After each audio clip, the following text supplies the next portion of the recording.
नमस्ते नमस्कार। आप लोग को राइटर यादव सतीश में स्वागत है। और Bhojpuri hit maker writer Satish Yadav लेकर आया है दुर्गा पूजा स्पेशल सॉन्ग 2020 का।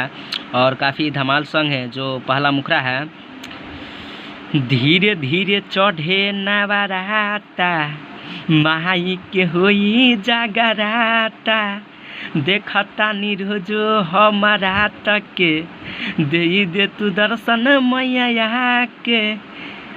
धीरे धीरे चढ़े नवराता, माई के होई जागराता, देखता निरोजो हमारा तक के, दे तू दर्शन मैया के। बारा निक शोभे ओढ़े चुनरिया हो, त दुख न सहाई हे दुर्गा माई, सासु मोर कहेले बझनिया हो। दुख न सहाई हे दुर्गा माई, सासु मोर कहेले बझनिया हो।